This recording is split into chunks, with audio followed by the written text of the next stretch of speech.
वक्रतुंड महाकाय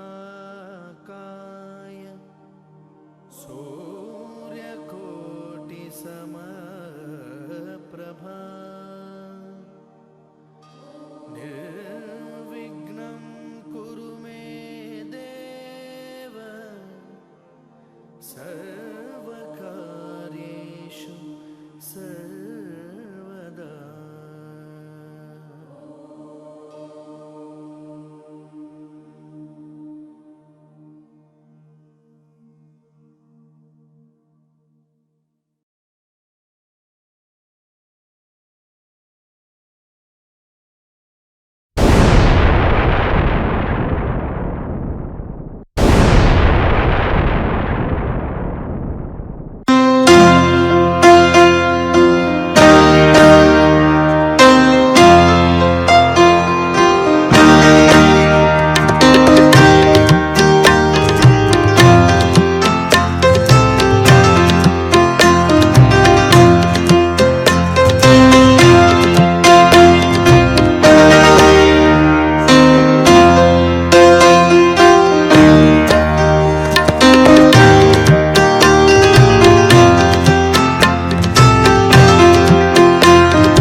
polio, POLIO, polio.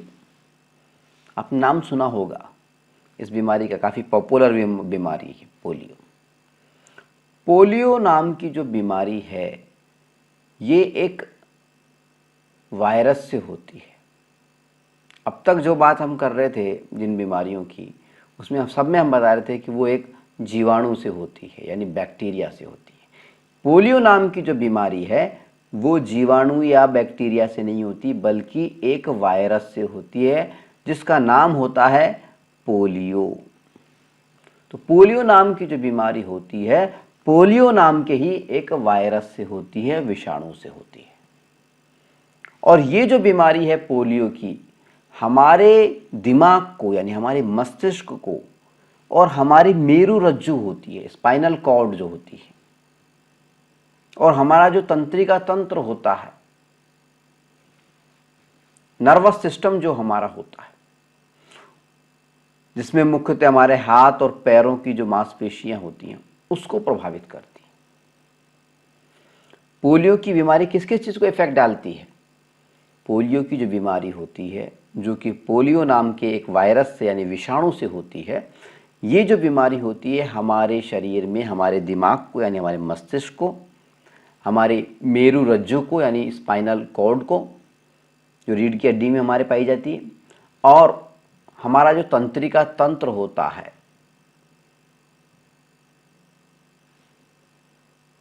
ठीक, उसको प्रभावित करती है। तंत्रिका तंत्र में यानी नर्वस सिस्टम के अंदर, नर्वस सिस्टम में भी कौन सी नर्व, तंत्रिका तंत्र में भी कौन सा तंत्रिकाएं, खास तौर पे हाथ और पैरों की जो हमारी तंत्रिकाएं हैं या मांसपेशियां हैं, उनको ये बीमारी प्रभावित करती है। अब इस रोग के अंदर क्या होता है, इस रोग के अंदर रोगी के हाथ और पैर की जो मांसपेशियां होती हैं, जो नर्व्स होती हैं, जो मसल्स होती हैं, वो कमज़ोर हो जाती हैं या सिकुड़ जाती हैं और वे काम करना बंद कर देती हैं। आपने देखा होगा कि बहुत से बच्चे चल नहीं पाते हैं ढंग से, उनका पैर किसी का मुड़ा हुआ होता है या छोटे बड़े होते हैं या हाथ काम नहीं करता। ठीक है, तो इस बीमारी में क्या होता है कि रोगी के हाथ और पैर की जो मांसपेशियां होती हैं, मसल्स होती हैं, नर्व्स होती हैं, वो या तो कमज़ोर हो जाती हैं, शरीर का वज़न नहीं उठा पाती, या सिकुड़ जाती हैं, या फिर वो काम करना ही बंद कर देती हैं। ठीक है, और ये जो पोलियो का जो वायरस है, जिसका नाम भी पोलियो ही है, इसका संचरण मुख्यतः वायु और जल के माध्यम से होता है। सवाल उठता है, यहाँ पर सवाल आ सकता है आपके पास में कि पोलियो का वायरस जो है किस तरह से फैलता है, वायु और जल से, यानी दोनों से फैलता है, वायु से भी फैलता है और जल से भी फैलता है। ठीक है, अच्छा, 6 माह से, कितना, 6 महीने से लेकर के और 1 साल, सॉरी 3 साल, 6 महीने से लेकर और 3 साल के जो बच्चे होते हैं वो इस रोग के प्रमुख शिकार होते हैं। यानी 6 महीने से लेकर के 6 माह से लेकर के 3 साल तक का जो बच्चा होता है वो इस रोग की चपेट में बहुत जल्दी आता है। इस बीमारी से अपने बच्चों को बचाने के लिए बच्चों को पोलियो की दवा पिलाई जानी चाहिए। ऑपरेशन व फिजियोथेरेपी, ऑपरेशन भी होता है इस बीमारी में, और फिजियोथेरेपी, यानी फिजियोथेरेपी में क्या होता है, तरह तरह की एक्सरसाइज बताई जाती है, व्यायाम बताए जाते हैं। तो ऑपरेशन व फिजियोथेरेपी के माध्यम से भी इस बीमारी का उपचार किया जाता है। इसके अलावा जिन बच्चों के पैर काम नहीं करते हैं उनको जयपुर फुट, एक नाम सुना होगा आपने, जयपुर फुट, फुट यानी पैर होता है, जयपुर फुट, जयपुर पैर। तो जयपुर फुट क्या है, एक कृत्रिम पैर है, मानव निर्मित एक पैर है, नकली पैर है। तो जयपुर फुट नामक कृत्रिम पैर के माध्यम से भी पोलियोग्रस्त जो व्यक्ति होते हैं उनको राहत पहुंचाई जाती है। पोलियो मुक्त भारत बनाने के लिए भारत सरकार की ओर से एक खास कार्यक्रम चलाया जा रहा है, राष्ट्रीय पल्स पोलियो कार्यक्रम, नाम सुना होगा आपने, राष्ट्रीय पल्स पोलियो कार्यक्रम। इस कार्यक्रम के अंतर्गत बच्चों को, खासतौर पर 6 माह से 3 वर्ष तक के जो बच्चे हैं उनको, हालांकि 10 तक पिला देते हैं, तो जो बच्चे हैं इस कार्यक्रम के तहत उनको नियमित रूप से एक नियमित अंतराल में पोलियो की दवा पिलाई जाती है। आपने टीवी पे देखा होगा, एक मशहूर अभिनेता हैं अमिताभ बच्चन जी, उनका एक ऐड आता है, उनका एक विज्ञापन आता है जिसमें वो कहते हैं बस 2 बूंद जिंदगी की। तो वो ऐड पोलियो का है, पोलियो की जो दवाई है उसका है।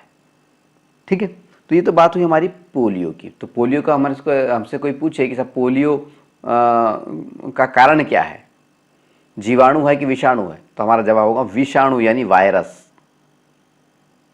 ठीक है, और पोलियो के विषाणु का नाम क्या है, वायरस का नाम क्या है, वो है पोलियो। पोलियो की बीमारी हमारे शरीर के किन भागों को प्रभावित करती है, तो हमारा जवाब होगा हमारे दिमाग को, हमारी मेरुरज्जु यानी स्पाइनल कॉर्ड जो कि रीढ़ की हड्डी में पाई जाती है उसको, और हमारा जो तंत्रिका तंत्र होता है, नर्वस सिस्टम जो होता है, खास तौर पे हाथ और पैर की जो तंत्रिकाएं होती हैं, मांसपेशियां होती हैं, उनको ये रोग प्रभावित करता है। इसकी वजह से रोगी जो व्यक्ति होता है उसके हाथ पैर काम करना बंद कर देते हैं और इस वायरस का जो संचरण होता है वो मुख्यतः होता है वायु के माध्यम से और जल के माध्यम से। वायु और जल दोनों इसके मूल कारण हैं, दूषित वायु और दूषित जल। ठीक है, दूषित ही नहीं बल्कि इसका संचरण इसी के माध्यम से होता है। ठीक है, अब इसके इलाज के लिए पल्स पोलियो की दवाई पिलाई जाती है, इसके अलावा ऑपरेशन भी किया जाता है, फिजियोथेरेपी के माध्यम से तरह तरह की एक्सरसाइज करवाई जाती हैं, व्यायाम करवाए जाते हैं, जयपुर फुट नकली पैर जो होता है, कृत्रिम पैर लगाया जाता है। ठीक है, और भारत सरकार ने इसके लिए एक कार्यक्रम बना रखा है पोलियो मुक्त भारत बनाने के लिए, जिसका नाम है राष्ट्रीय पल्स पोलियो कार्यक्रम। और इस कार्यक्रम के तहत एक नियमित अंतराल पर बच्चों को पल्स पोलियो की दवाई पिलाई जाती है। तो ये तो बात हो गई हमारी पोलियो की। अब हम बात करते हैं हमारे अगले रोग पर। मानव शरीर में होने वाला हमारा अगला रोग है रेबीज। ये जो रेबीज नाम का जो ये रोग है, ये जो बीमारी है, ये एक वायरस से होती है। ये भी एक वायरस यानी विषाणु से होती है और इस विषाणु का नाम भी रेबीज ही होता है। तो रेबीज नामक बीमारी रेबीज नामक विषाणु यानी वायरस के कारण होती है। ये वायरस से हो रही है, याद रखिएगा। जीवाणु यानी बैक्टीरिया से नहीं हो रही है, वायरस यानी विषाणु से हो रही है। अंतर पहचानना है हमें। ठीक है, अब ये जो रेबीज का वायरस होता है कुछ जानवरों की लार में पाया जाता है। कुछ जानवरों की लार में पाया जाता है। ये जानवर कौन कौन से हैं? जैसे कुत्ता, बंदर, बिल्ली, लोमड़ी,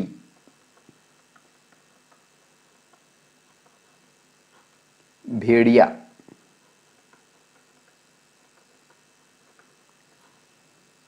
ठीक है, तो रेबीज का वायरस कुत्ता, बंदर, बिल्ली, लोमड़ी और भेड़िए जैसे जो जानवर हैं उनकी लार में पाया जाता है।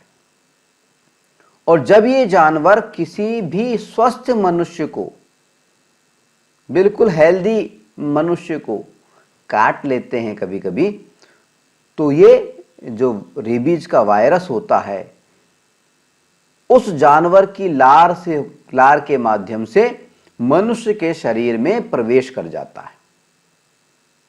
ठीक है, और मनुष्य को रेबीज नाम का रोग हो जाता है।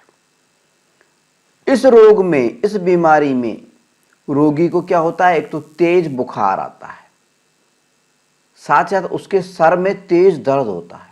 तेज बुखार का आना, सिर में तेज दर्द का होना, उसे बेचैनी रहती है और उसके कंठ का यानी उसके गले में जो पानी होता है वो अवरुद्ध हो जाता है। कंठ का पानी अवरुद्ध हो जाता है, रुक जाता है। और एक खास लक्षण और होता है कि रोगी जो होता है पानी से डरने लग जाता है। हाइड्रोफोबिया हो जाता है उसको। फोबिया का मतलब होता है डर।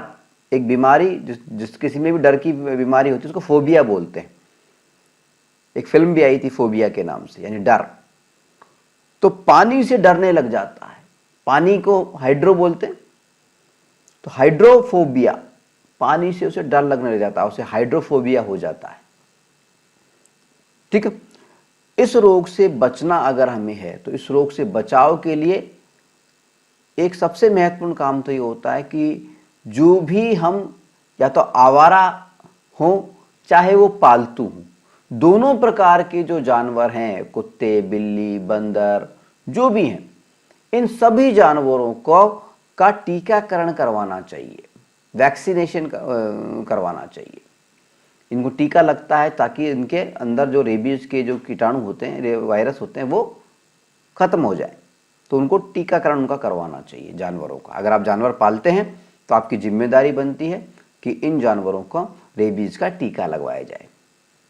ठीक है, इस रोग के उपचार के लिए, ये तो बचाव की बात हो गई कि भाई जो काट रहा है जानवर, उसका हम टीकाकरण करवा के रखें, ताकि वो काटेगा तो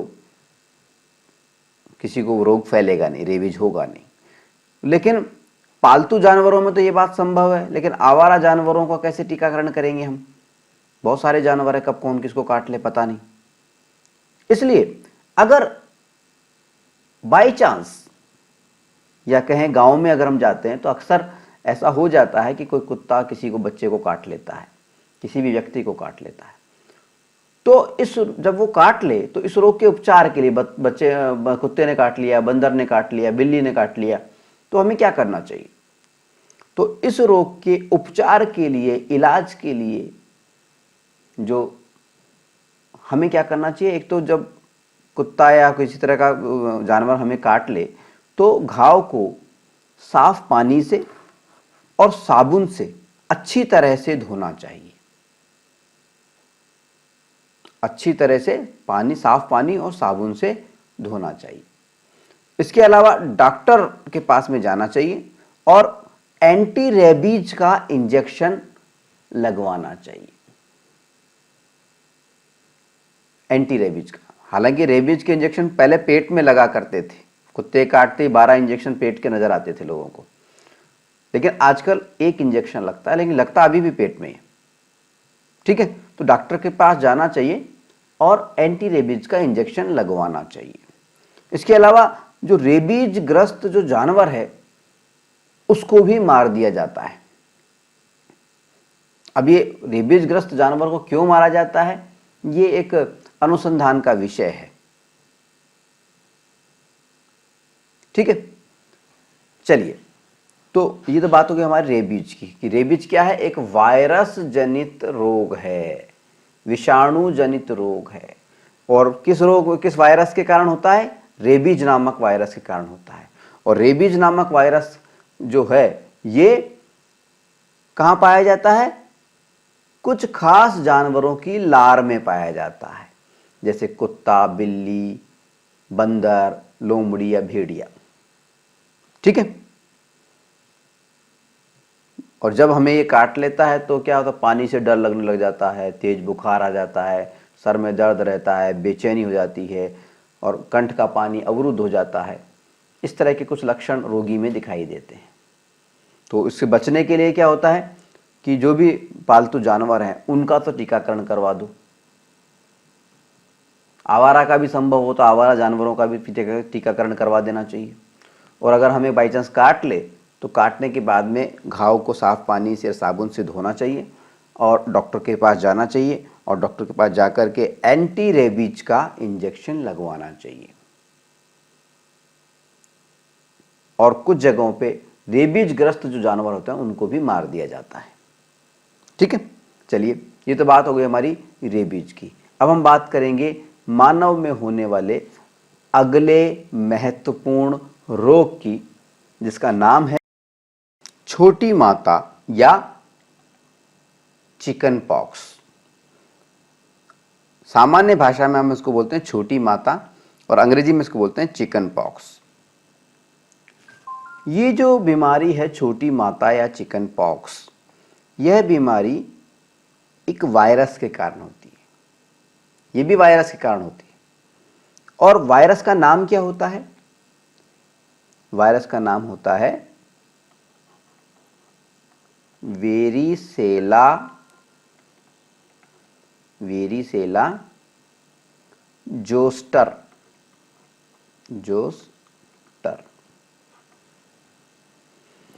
छोटी माता या चिकन पॉक्स नाम की जो बीमारी होती है ये एक वायरस के कारण होती है, एक विषाणु के कारण होती है, जिसका नाम होता है वेरिसेला जोस्टर। नाम याद रहेगा, याद करना है। ठीक है, इसका नाम याद रखना है। छोटी माता या चिकन पॉक्स नाम का जो बीमारी होता है ये एक वायरस के कारण होती है। उस वायरस का नाम क्या होता है? Varicella zoster. इस वायरस का संचरण, ये जो वायरस है वेरिसेला जोस्टर, जो कि छोटी माता या चिकन पॉक्स नाम की बीमारी फैलाता है, इस वायरस का संचरण वायु तथा आपसी संपर्क के द्वारा होता है। वायु या आपसी संपर्क के द्वारा होता है। कहने का मतलब यह है कि यह एक छूत की बीमारी है, यह एक संक्रामक रोग है, यानी एक व्यक्ति से दूसरे व्यक्ति को फैलता है। यह कम्युनिकेबल डिजीज है, संक्रामक रोग है। ठीक है, और फैलता कैसे? वायु से और आपसी संपर्क से। अच्छा, इस रोग में होता क्या है? इस रोग में रोगी को हल्का बुखार आता है, उसकी पीठ में दर्द रहता है, उसे घबराहट महसूस होती है, साथ ही साथ रोगी के गले पर, जैसे कि चित्र में दिखाई दे रहा है, गले पर, उसके चेहरे पर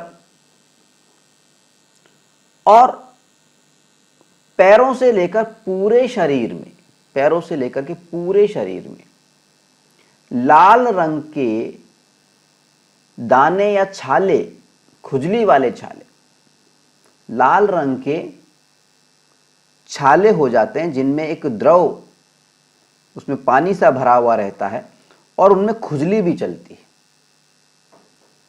ठीक है, तो छोटी माता या चिकन पॉक्स जो बीमारी है, इसके मुख्य लक्षण क्या है? रोगी को हल्का बुखार, पीठ में दर्द, घबराहट तथा गले, चेहरे, पैरों से लेकर पूरे शरीर में द्रव भरे लाल रंग के खुजली वाले दाने या छाले इस रोग के कुछ प्रमुख लक्षण होते हैं। ठीक है, अब 4 से 7 दिन बाद ये छाले फूट जाते हैं। 4 से 7 दिन बाद ये जो छाले हो रहे हैं ये फूट जाते हैं, जिनमें पानी होता है, तथा इन दानों पर पपड़ी जम जाती है। और इस रोग में अगर लापरवाही बरती जाए और ढंग से इलाज ना किया जाए तो रोगी की सुंदरता नष्ट हो जाती है, उसके चेहरे पर ये धब्बे और ये निशान रह जाते हैं।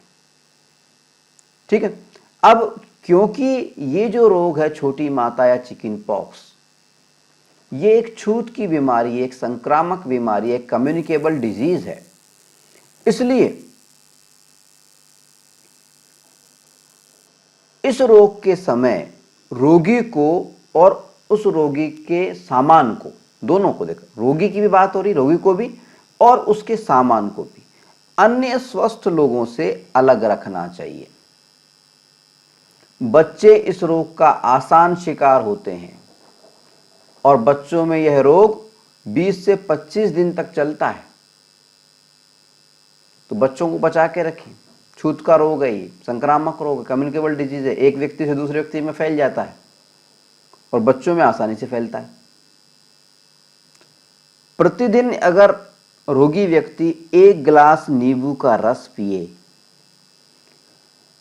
और नीम की पत्तियां डाल करके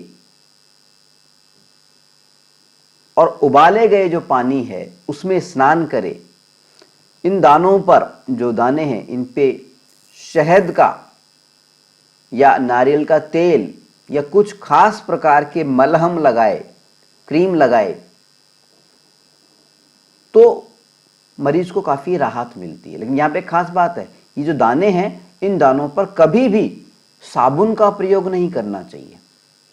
जब भी छोटी माता या चिकन पॉक्स निकले तो वो जो दाने होते हैं उनके ऊपर साबुन का प्रयोग नहीं करना चाहिए। इस समय पे सिर्फ रोज़ाना नींबू का 1 गिलास नींबू का रस यानी शिकंजी वगैरह लीजिए, नीम की पत्तियों को पानी में डाल करके उसे उबाल करके उस पानी से स्नान कीजिए, दानों पर शहद या नारियल का तेल लगाएं या कोई क्रीम हो अच्छी वो लगाएं, साबुन तो कभी नहीं लगाएं। ठीक है। अच्छा, इसके अलावा चेचक का, या ये जो इसको हम चेचक भी बोलते हैं, छोटी माता, चिकन पॉक्स या चेचक भी कह देते हैं, इसका टीका भी होता है। इसका टीका लगवा करके भी हम इस रोग से बच सकते हैं। ठीक है, तो ये तो बात हुई हमारी छोटी माता या चिकन पॉक्स की। अब हम बात करेंगे मानव में होने वाले अगले महत्वपूर्ण रोग की, जिसका नाम है खसरा या मीसल्स। हिंदी में बोलते हैं खसरा, अंग्रेजी में बोलते हैं मीसल्स। खसरा या मीसल्स नाम की जो ये बीमारी है, ये भी एक वायरस के कारण होती है, यानी विषाणु के कारण होती है। ध्यान रखना है। खसरा या मीसल्स नामक जो बीमारी है ये भी एक वायरस जनित रोग है, वायरस के कारण होती है, विषाणु के कारण होती है। इस वायरस का जो नाम होता है वो होता है पैरामाइक्सो,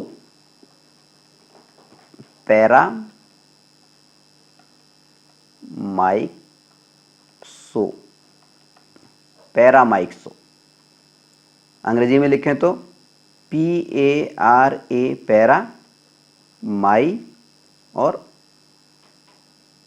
एक्सो, पैरामाइक्सो।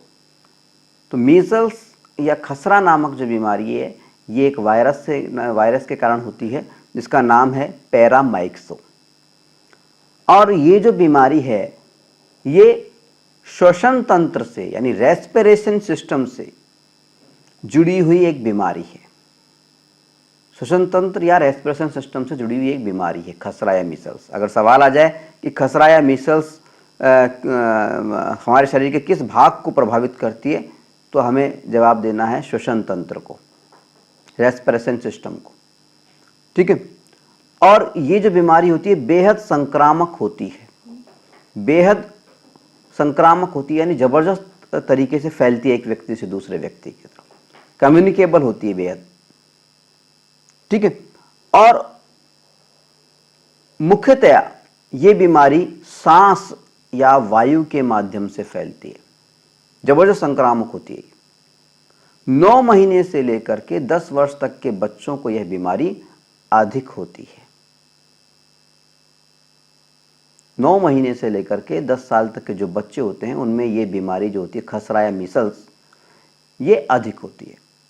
और तकरीबन 10 से 12 दिन तक ये बीमारी बच्चे को या रोगी को परेशान रखती है। 10 से 21 दिन, सॉरी 12 दिन 21 दिन। ठीक। इस रोग में सबसे पहले क्या होता है, रोगी का गला खराब होता है और उसके बाद में उसको बुखार आ जाता है और खुजली, जलन के अलावा शरीर पर लाल लाल दाने उभरते हैं। जैसा कि अभी छोटी माता में बताया था कि शरीर पे दाने उभर जाते हैं, लेकिन दोनों में एक अंतर क्या है, दोनों के दानों में।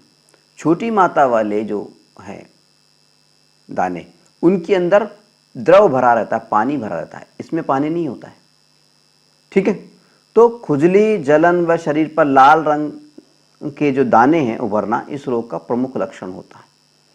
इस रोग से बचने के लिए अपने बच्चों को हमें खसरे का टीका लगवाना चाहिए।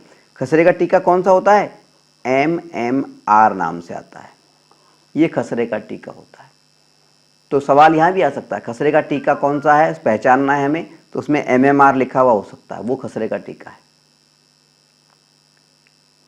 टीबी का टीका कौन सा होता है, BCG वाला, हमने बताया था आपको। ठीक है, इस तरह से।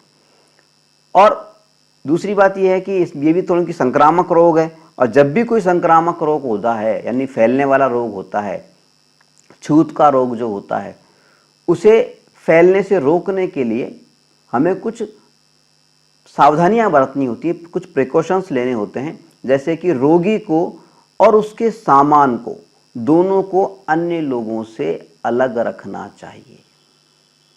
ठीक है। तो ये बात हो गई हमारी खसरे की, क्या जिसको अंग्रेजी में हम कहते हैं मीसल्स। ठीक है। चलिए आगे बढ़ते हैं और बात करते हैं मानव शरीर में होने वाले अगले महत्वपूर्ण रोग पर। मानव शरीर में होने वाला हमारा अगला महत्वपूर्ण रोग है सर्दी जुकाम, जिसको हम कोल्ड एंड कफ भी कहते हैं। अंग्रेजी में कोल्ड एंड कफ कहते हैं, सर्दी जुकाम। सर्दी जुकाम एक प्रकार की एलर्जी होती है जो कि एक वायरस होता है राइनो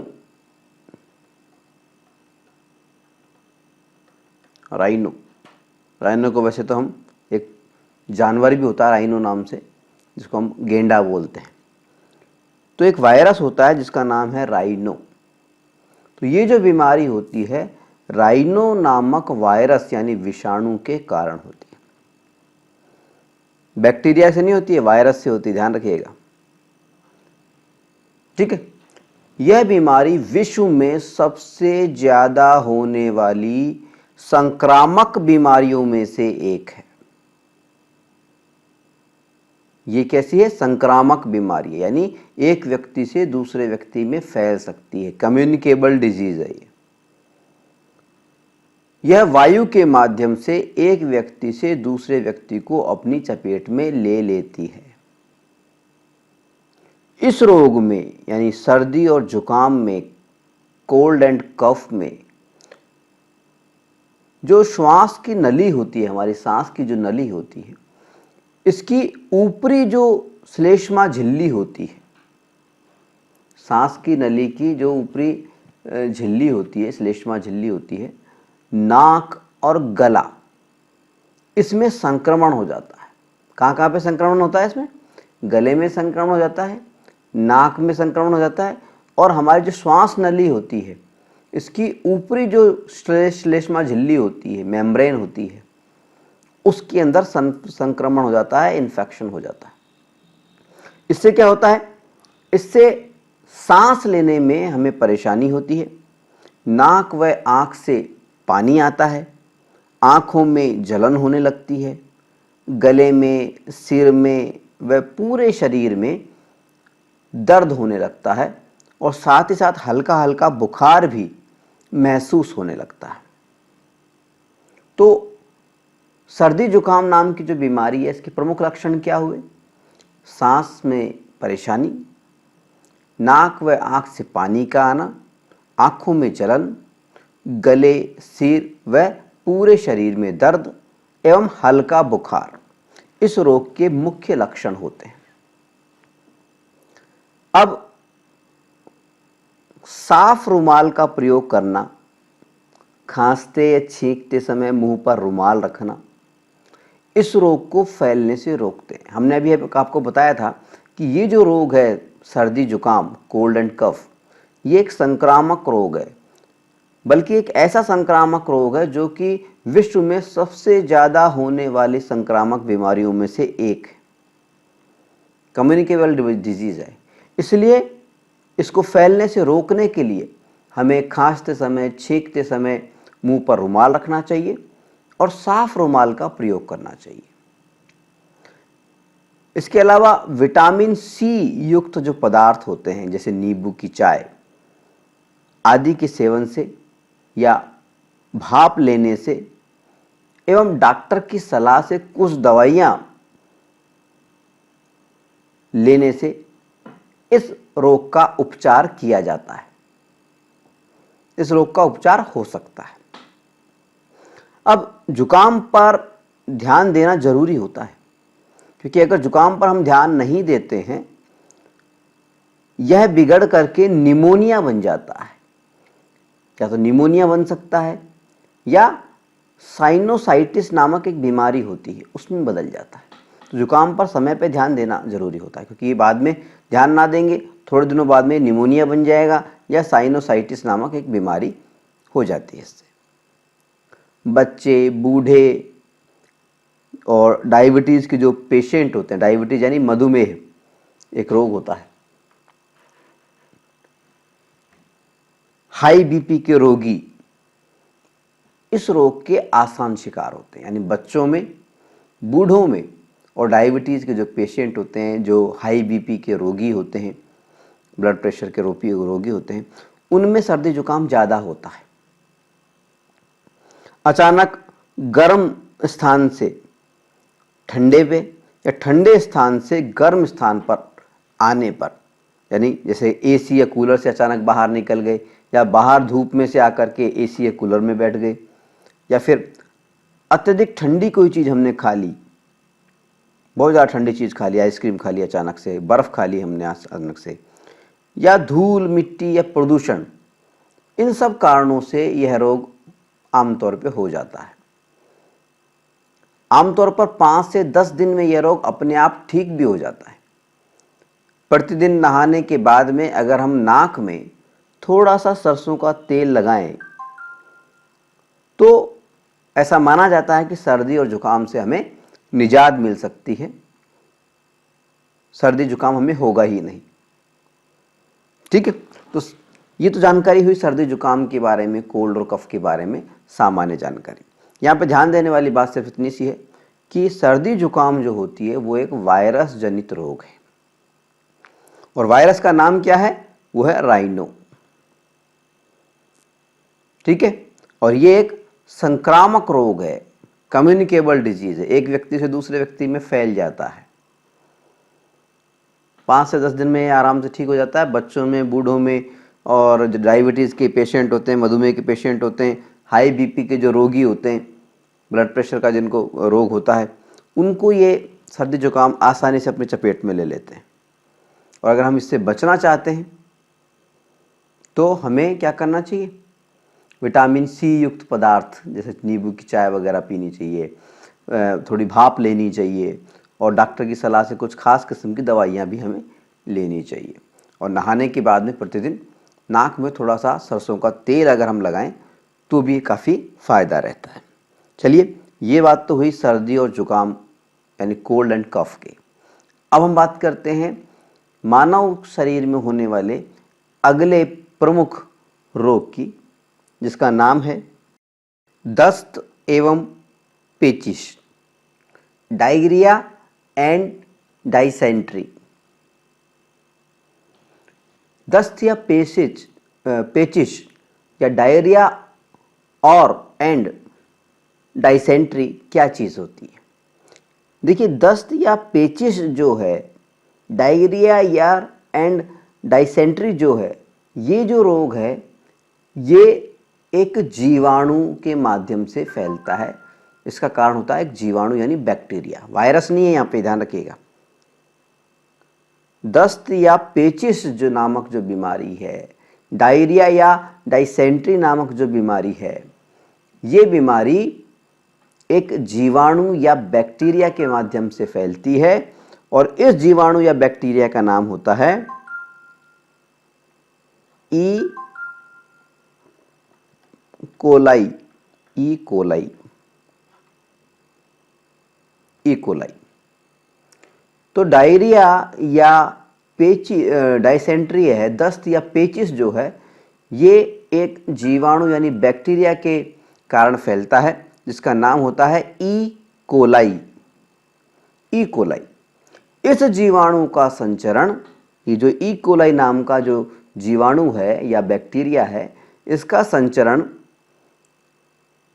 दूषित या जहरीले भोजन या पानी के कारण होता है। दूषित भोजन और पानी के कारण होता है, जहरीले भोजन या पानी के कारण होता है। याद रहेगा, दस्त या पेचिस के जो जीवाणु है ई कोलाई, इसका संचरण दूषित जल और भोजन के कारण होता है। इस बीमारी में हमारा पाचन तंत्र जो होता है, हमारा जो डाइजेस्टिव सिस्टम है, वो मुख्य रूप से प्रभावित होता है। बार बार उल्टी आना यानी वोमिटिंग होना, दस्त या लूज मोशन होना, पेट व सिर में दर्द रहना, शरीर में पानी की कमी और कमजोरी आना व तेज प्यास लगना, इस रोग के कुछ प्रमुख लक्षण हैं। कौन कौन से लक्षण हैं?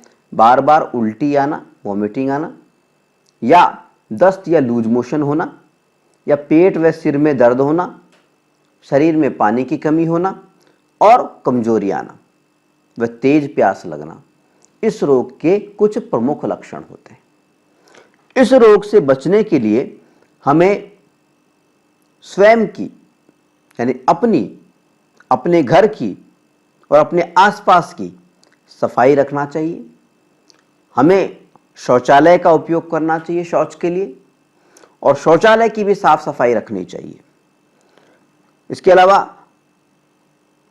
खाने पीने की जो चीज़ें हैं वो दूषित ना हो, इसलिए खाने पीने की चीज़ों को ढक करके रखना चाहिए। पानी को उबाल करके फिर ठंडा करके और छान करके पीना चाहिए। फलों और सब्जियों को गर्म पानी से धो करके ही काम में लेना चाहिए। इस रोग से बचने के लिए क्या क्या तरीके हैं? क्योंकि यह रोग दूषित भोजन और पानी के कारण होता है। इसलिए पहली बात तो ये है कि अगर हम इस रोग से बचना चाहते हैं तो हमें दूषित भोजन और पानी से बचना होगा, या भोजन और पानी को दूषित होने से बचाना होगा। कैसे बचाएंगे? अगर हम पानी की बात करें तो पानी को उबाल करके पीना चाहिए, छान करके पीना चाहिए। भोजन की बात करें तो भोजन को अच्छी तरह से पका करके, फल और सब्जियों को गर्म पानी से धो करके उपयोग में लेना चाहिए। खाने पीने की जितनी भी चीज़ें हैं उनको ढक करके रखना चाहिए, और अपनी स्वयं की और अपने घर की, अपने आसपास की सफाई का भी ध्यान रखना चाहिए।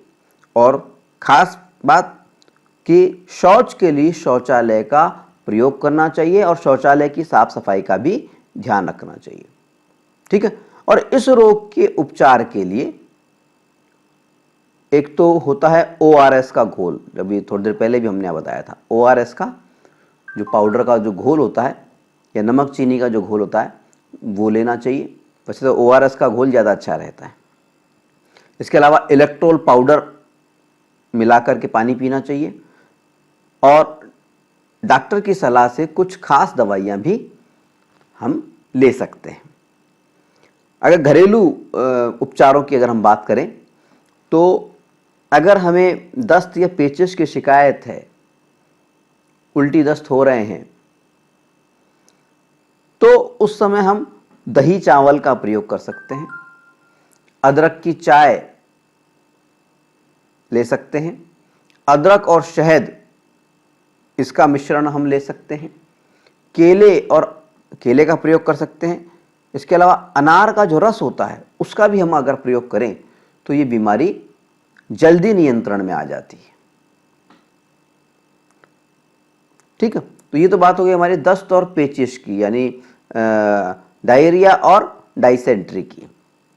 अब हम बात करते हैं हमारे मानव शरीर में होने वाली अगली मुख्य बीमारी की, जिसका नाम है मलेरिया। जहाँ तक मलेरिया नामक रोग की बात है, मलेरिया नामक ये जो रोग होता है ये एक परजीवी के कारण होता है। परजीवी, जिसको अंग्रेजी में हम बोलते हैं पैरासाइट। परजीवी या पैरासाइट का मतलब क्या होता है? नाम से स्पष्ट हुआ, परजीवी जो दूसरे जीव के अंदर जीवित रहता है। ठीक है। तो मलेरिया जो होता है वो एक परजीवी के कारण होता है, एक पैरासाइट के कारण होता है। और वो परजीवी का नाम क्या है? उस परजीवी का नाम क्या है? वो है प्लाज्मोडियम।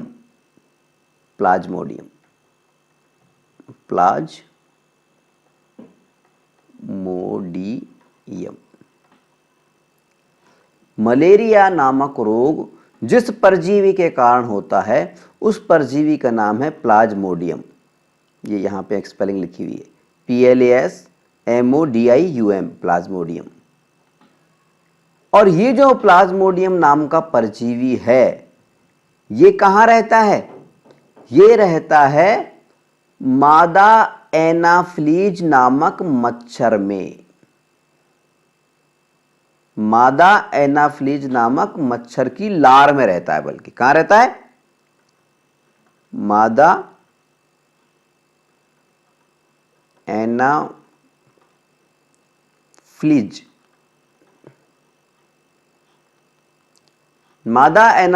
नामक मच्छर की लार में।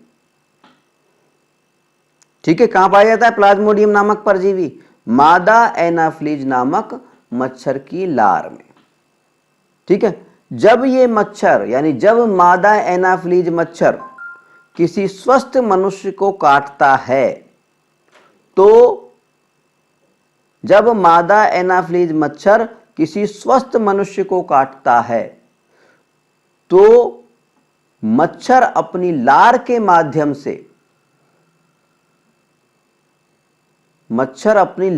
माध्यम से इस परजीवी को, इस पैरासाइट को यानी प्लाज्मोडियम को मनुष्य के शरीर के भीतर पहुंचा देता है, प्रवेश करवा देता है।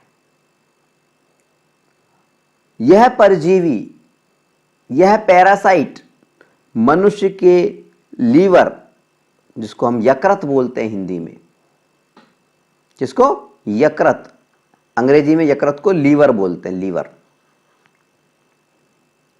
तो यह जो पैरासाइट है, परजीवी जो है, मनुष्य के लीवर यानी यकृत को, प्लीहा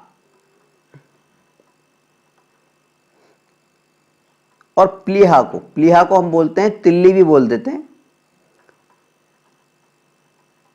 तिल्ली भी कहते हैं प्लीहा को, और प्लीहा को हम स्प्लिन भी कहते थे, स्प्लिन, स्प्लिन अंग्रेजी में बोले तो SPLEEN, स्प्लिन। तो ये जो पैरासाइट है मनुष्य के शरीर में, मनुष्य के लीवर को यानी उसके यकृत को, और स्प्लिन जिसको हम प्लीहा या तिल्ली भी कहते हैं उसको, और लाल रुधिर कणिकाओं RBC, रेड ब्लड सेल्स, लाल रुधिर कणिकाओं को हानि पहुंचाता है। ये जो परजीवी है प्लाज्मोडियम किस किस को हानि पहुंचाता है शरीर में? एक तो लाल रुधिर कणिकाओं को पहुंचाता है, एक हमारे यकृत को यानी लीवर को नुकसान पहुंचाता है, एक हमारी जो स्प्लिन होती है, प्लीहा या तिल्ली जिसको हम बोलते हैं, उसको हानि पहुंचाता है। ठीक है। मलेरिया परजीवी, मलेरिया पैरासाइट जो कि जिसको हम प्लाज्मोडियम के नाम से जानते हैं, उसके मानव शरीर में प्रवेश करने के लगभग 10 दिन के बाद में, कितने दिन के बाद में? लगभग 10 दिन के बाद में इस रोग के लक्षण दिखाई देने लगते हैं। तुरंत दिखाई नहीं देते। प्लाज्मोडियम परजीवी पैरासाइट जब हमारे मनुष्य के शरीर में पहुंच जाता है, उसके लगभग 10 दिन के बाद में इस रोग के लक्षण दिखाई देने लगते हैं। और लक्षण कौन कौन से दिखाई देने लगते हैं? जैसे लक्षण कौन कौन से हैं? ठंड लग करके नियमित अंतराल पर बुखार आना, पहला लक्षण है बुखार। और बुखार भी कैसे? ठंड लग करके नियमित अंतराल पर, लगातार, थोड़ा सा सही हो गया फिर वापस से हो गया, इस तरह से। अधिक प्यास लगना, पूरे शरीर में दर्द होना तथा कमजोरी महसूस होना इस रोग के कुछ प्रमुख लक्षण होते हैं। कौन कौन से लक्षण होते हैं? ठंड लग करके नियमित अंतराल पर बुखार का आना, नंबर 2 अधिक प्यास लगना, नंबर 3 पूरे शरीर में दर्द होना, और नंबर 4 कमजोरी महसूस होना। इस रोग के कुछ प्रमुख लक्षण हैं। वर्षा ऋतु में जबकि मच्छरों का प्रकोप ज्यादा होता है, वर्षा ऋतु में इस रोग का प्रकोप ज्यादा होता है, यह रोग अधिक फैलता है, मलेरिया। इस रोग से बचने के लिए, क्योंकि हमने कहा कि ये रोग होता ही मच्छर के अंदर, मच्छर के शरीर में रहने वाले परजीवी यानी पैरासाइट प्लाज्मोडियम के कारण होता है, इसलिए अगर मच्छर ही ना रहे तो निश्चित तौर पे हम इस रोग से बच सकते हैं।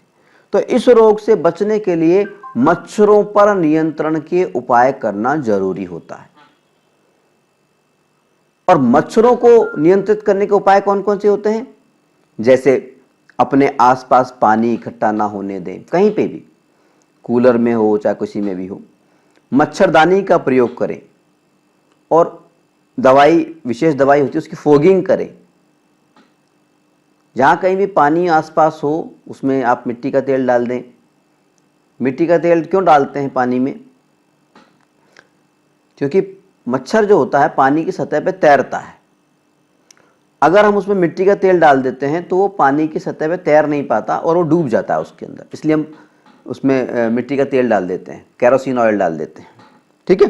तो मच्छरों को रोकने के जो भी उपाय होते हैं, चाहे से आप आसपास पानी इकट्ठा ही ना होने दें, चाहे मच्छरदानी का प्रयोग करें, चाहे किसी दवा का प्रयोग करें, फोगिंग करवा लें। फोगिंग मतलब क्या होता है? फंवारे की तरह दवाई का छिड़काव होता है चारों तरफ, उसको फोगिंग बोलते हैं।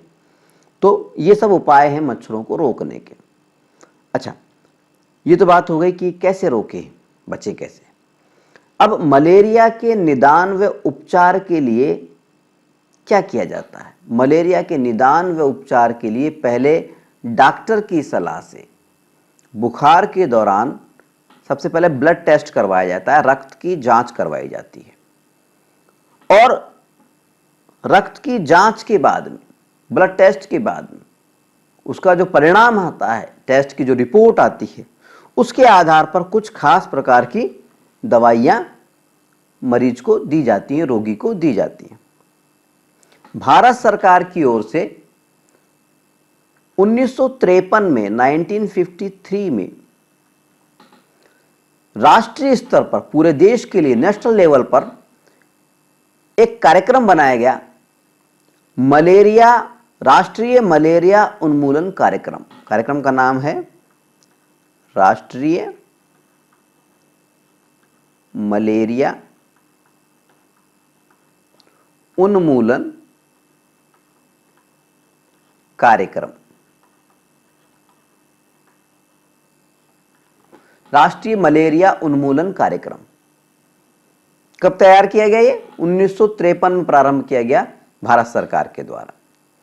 इस कार्यक्रम के अंतर्गत मच्छरों को मारने हेतु रासायनिक पदार्थों का छिड़काव यानी फॉगिंग करना, मलेरिया के जो रोगी हैं उनका पता लगाना और मलेरिया के रोगियों को दवाई वितरित करने जैसे काम इस कार्यक्रम के अंतर्गत किए जाते हैं। आपसे कोई सवाल पूछ सकता है कि दो सवाल खास बनते हैं, एक तो ये कि राष्ट्रीय मलेरिया उन्मूलन कार्यक्रम कब प्रारंभ हुआ? तो जवाब है 1953 में। दूसरा सवाल ये भी हो सकता है कि राष्ट्रीय मलेरिया उन्मूलन कार्यक्रम के अंतर्गत कौन सा कार्य नहीं किया जाता है? तो इसके लिए आपको ये मालूम होना चाहिए कौन कौन से कार्य किए जाते हैं। कौन कौन से कार्य किए जाते हैं इसके तहत? कि मच्छरों को मारने के लिए रासायनिक पदार्थों की फॉगिंग करवाना यानी उनका छिड़काव करवाना, पहला काम। मलेरिया रोगियों का पता लगाना, दूसरा काम। और तीसरा महत्वपूर्ण काम है रोगियों को दवा वितरित करना। इस तरह के महत्वपूर्ण कार्य किए जाते हैं, तो आपके दिमाग में होना चाहिए। तो ये तो बात हो गई हमारी मलेरिया की। चलिए आगे बढ़ते हैं और बात करते हैं कुछ विशिष्ट रोगों की जो कि मानव शरीर में होते हैं। ये 10 सामान्य रोग हमने आपको बताए अभी तक। अब हम कुछ विशिष्ट रोगों के बारे में भी आपको बताएंगे। इनकी संख्या भी लगभग 10 ही है। ठीक है, तो इन रोगों के बारे में अब जानकारी हम शुरू करते हैं। सबसे पहले हम बात करेंगे